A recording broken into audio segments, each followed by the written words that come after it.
Hello, everyone. This is Loretta Stronowski from Remax Fine Properties, your Canadian realtor in Arizona. Welcome to another episode of Living in Arizona. Today, we have a very timely episode with our guest, Jeni Redmond from Petsfly.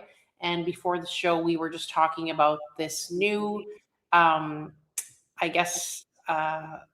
pattern of opening the border. Can you take your pet across the border? Can you, because of the screwworm thing? So Jeni and I are going to address that because I know a lot of people right now are planning to go to Rocky Point for the weekend and they are not sure if they are able to take their dogs. And there's a lot of people like my neighbors in Mexico that live in Rocky Point full time and they're going to Phoenix for the weekend and they're too scared to take their dog because they might not be able to bring them back.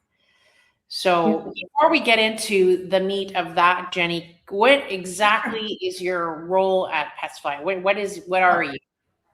Well, thanks for having me, Loretta. I'm very happy to be here to talk about how pets fly. My role, I'm the owner of the company, but I'm also a move coordinator, which means that I'm basically like a doggy, catty travel agent in that I assist people in preparing their pets for travel in all aspects. So health documentation, flights, flight kennels, anything and everything that you can imagine. Customs on the other end, if they're going internationally, we help with assist with lining all of that up. And as a realtor that moves people from country to country, state to state, state to province, that is probably one of the most important questions that we get asked as realtors is, what about my dog? What about my cat? What about my birds? So right now we were just talking about the border between Arizona and Mexico, or the Mexican border, and this outbreak of screwworm. Can you tell us, as of right now, because we know we said things could change, as of right now, what is the law if someone wants to drive to Mexico and take their dog or cat? So the requirement and regulation right now, I wouldn't call it quite a law because it doesn't go through Congress or approval that way. It's just the USDA and the US governments work with the other governments to compile the requirements for travel for animals. And with the screwworm scare, with I think there's 3 dogs now that have been confirmed with screwworm in Texas, 2 in Texas, 1 in New Mexico. The USDA 2 days ago, I believe it was, basically said, don't take your dogs to Mexico. Now, unfortunately, the USDA really can't say that. Mexico can allow whatever animals they want in. So it's up to Senacica, is basically the USDA, United States Department of Agriculture. It's their equivalent. And Senacica has indicated that they accept dogs across the border. They said there might be more stringent vetting to get your dog across. We always recommend that you get a health certificate for travel. It's actually not needed for travel into Mexico. However, with the stringent requirements and with what's going on, I feel that that's a better option, just to have your veterinarian do an exam, write a screwworm letter so that you have that document when you're crossing the border. Okay. So that hopefully you have less stringent requirements from the border agents.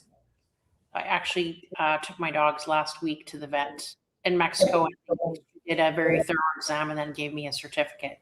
So I understand.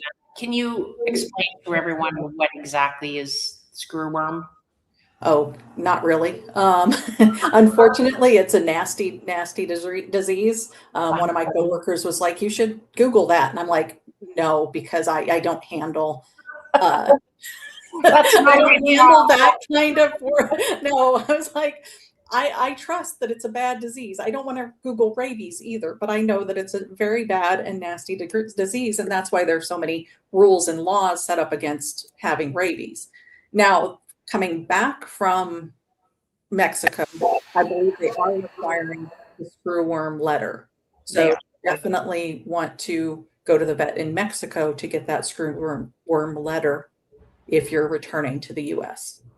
And And like you said to me, well, it's okay to go to Mexico with your dog today, right now, at 11:08, but if you get down there, it may be a different story on Friday or whatever. exactly. And We even the note on the USDA today says we will update as we continue to work on this. So it is definitely a very fluid situation right now. So something that's done, today, this morning, might change by this afternoon. So it's definitely best to check the USDA and the Seneseco websites before you decide on any type of travel for your pet. Thank you for that advice. Now let's get on to talk more about you. How did you get started in this industry? Well, I like talking about the pets better than myself, honestly. So 31 years ago, I had a daughter and I decided I wanted to stay home with her and not send her to daycare every day. I was in a corporate job and I was actually working for the Colorado Association of Realtors. So I've worked with lots of realtors in my day, but I felt I was missing her life. And one of my friends was doing pet food delivery and in the Denver area, and it was going great. So I thought, well, pets need to be delivered too. And I love dogs and cats, and let's try it out. So I jumped in with both feet. And what exactly do you do? I know you said you inform people, but let's say I want to move from Scottsdale to Denver with my two dogs. Why am I reaching out to you, and what exactly do you do for me? So Scottsdale to Denver, we can still help with that. We can assist. We do a few domestic transportations every year, but we mostly deal with international Yeah, travel. so I'll change So that. you won the lottery and pick a destination in across the seas that you want to move to. Yeah, let's say we're going to go to New Zealand. New Zealand. Okay, you picked a doozy. Awesome. But it's great. New Zealand is fabulous. I've been there and people are fabulous. So New Zealand, we would start by assisting you with the health requirements for New Zealand, which are very extensive. It's an island country and they don't have rabies and they don't want rabies. So they make countries that do still have rabies jump through lots of hoops to get the dogs there. So therefore, it's about a 6 to 8 month process. So we would start by first getting, the health documents in line and in order. And once all of those are in order and we have a travel date, then we would schedule the quarantine because there's a 10-day quarantine on arrival into New Zealand. Even if you do everything right, if you don't do everything right, then that's a 30-day quarantine. We would book the flights. We get them checked in for their flights. We would advise you on their flight travel kennels, and we actually do a video chat with each and every client to measure their dogs to make sure that we have the right travel size crate for their move, because that's a very important part of the process as well. So to start the move, we do that with each and every client. But then on arrival, then we would, assist with booking the quarantine, and our agent would collect from the airport and then, either deliver them to you or you can pick them up from quarantine after that's completed. And so, as far as the fee structure goes for having you handle my pet transportation, is that like depending on where you're going? Is it depending on number of pets? Is it hourly? All of the above. Yes. Every variable is a different cost. And we actually have 3 members, almost 4, it's in training, of a quote team that put together individualized quote for each and every client that reaches out to us, because it's so specific on routing pets. Different breeds can only go certain ways. Certain breeds aren't allowed into certain countries. Oh, wow. So all of that research the quote team does prior to giving people a quote. I'm just curious, when you said certain breeds, can you give us an example of a breed that's not allowed somewhere? Yes. So most of the fighting dog breeds Pit bulls are the most generic and one that people have heard of the most, but there's also the Dogo Argentino, the Tosa, which is like a Japanese fighting dog. So there's a list of about 5 to 6 breeds that are basically, they were bred for fighting, and most countries don't want those dogs to be transported. So the Dogo Argentino and the Pit Bull are the most common on that list. What if you have a rescue dog and you're not sure what he is? That will then depend on how your veterinarian lists him on your rabies and paperwork. Sometimes DNA testing can help, sometimes it can hurt. Most countries will not accept DNA testing as proof of a breed, though. Okay, It's more what your veterinarian has listed him as. gotcha. Mhm. And what are the most popular international destinations from the States? It changes from year to year, definitely. The UK is always a popular destination, and for the last couple of months, that's been my largest destination. I've had like 30 people go to the UK in the last 2 months, it seems like, which is good. Are Europe they was living there or moving there? Some are snowbirds, so there was actually people who snowbird back and forth to the UK. There are people who are moving back, relocating back. There are people who are just moving there for jobs. So all types of situations. Military families who are getting stationed overseas, Okay. who we help with. Also, we've seen a big upswing in the last 2 years to people relocating to South America. So we've seen Uruguay, Colombia, Peru. So those countries in South America, we've seen a big upswing in the last couple of years. And then also Iceland. We've seen a big uptick in Iceland, and it's not an easy country to get to. Well, right now it might feel kind of nice to be there. In the middle of summertime in Arizona, absolutely, absolutely. So then in Asia, we've got Korea and Thailand and Hong Kong. Those are all also popular destinations. Yeah, Thailand mostly this year. And I know that you had mentioned what veterinarians, what they put as your dog breed. What role do the veterinarians have within your company? Do you use your own vet? Do you use the client's vet? How does that work? Either or. So if for international travel, veterinarians need to be accredited by the USDA, and not all veterinarians are accredited by the USDA. And even some that hold that accreditation still don't want to do health certificates. So we're finding more and more people's own veterinarians aren't doing international health certificates.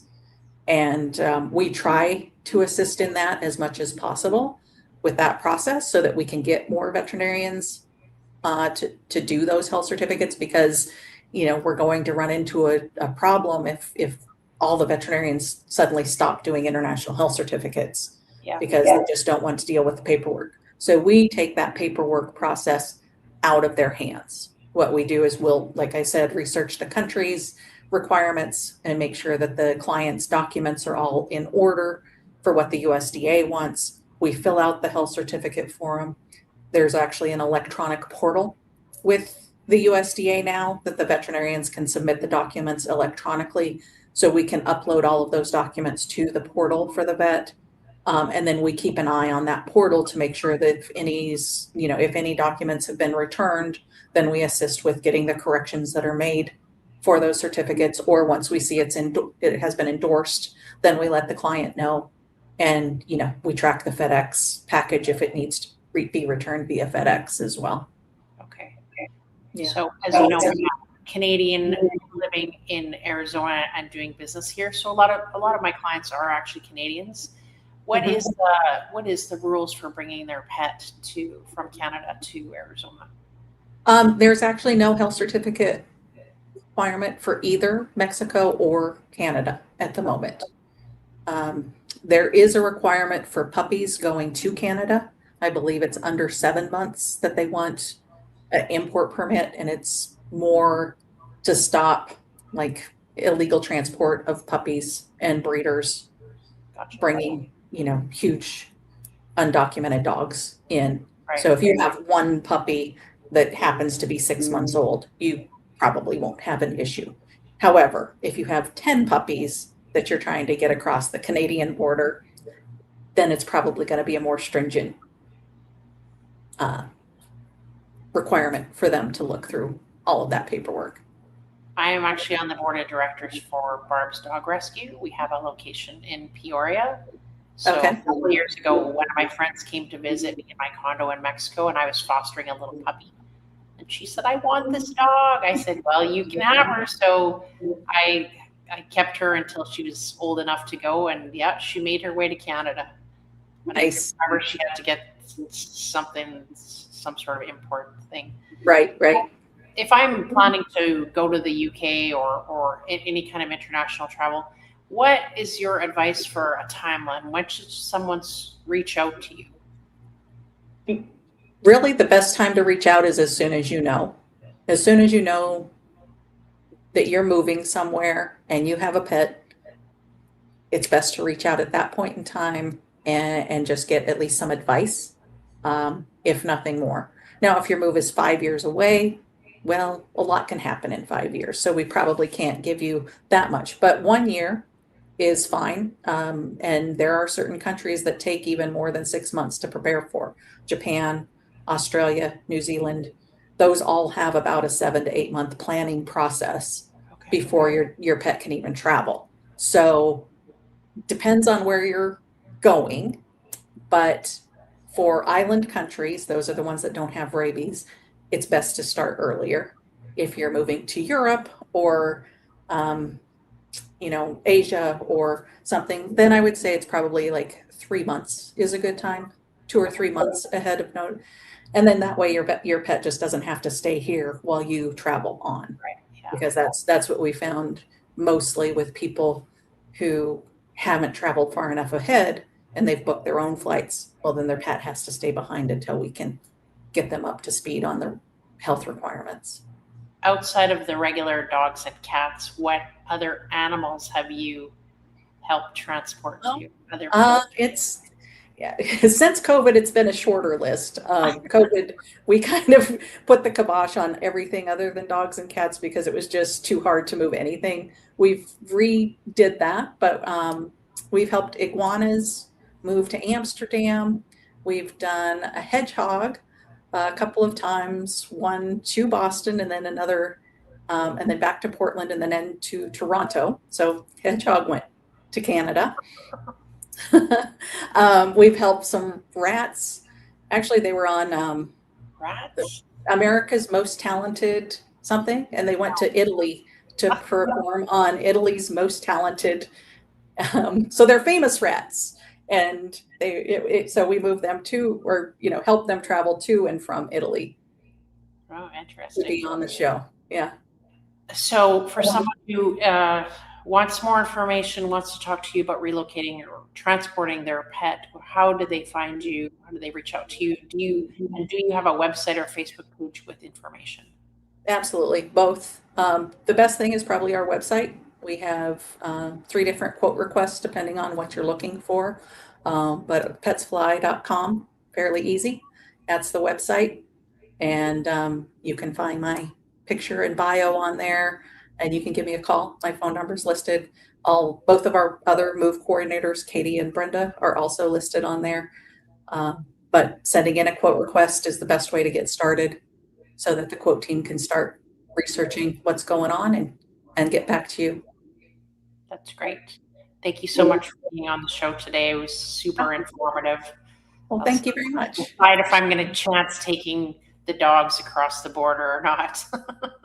I would just say I've never been away from them for that long. They've only been like, I don't even know if I've ever been away from them for overnight. So it's more stressful for me. Right. And that it is. I would just say check often. Check the requirements often and stay updated. Okay, for everyone watching and listening, we will be posting Jeni's information on the edit. Loretta Sternowski from Remax Fine Properties in Scottsdale, Arizona.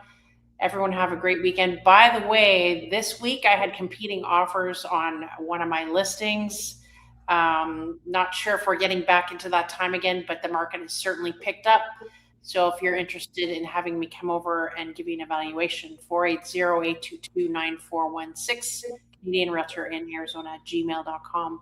Everyone enjoy the rest of your day. Thanks again, Jeni. Have a wonderful day. Thank you. It's great talking with you.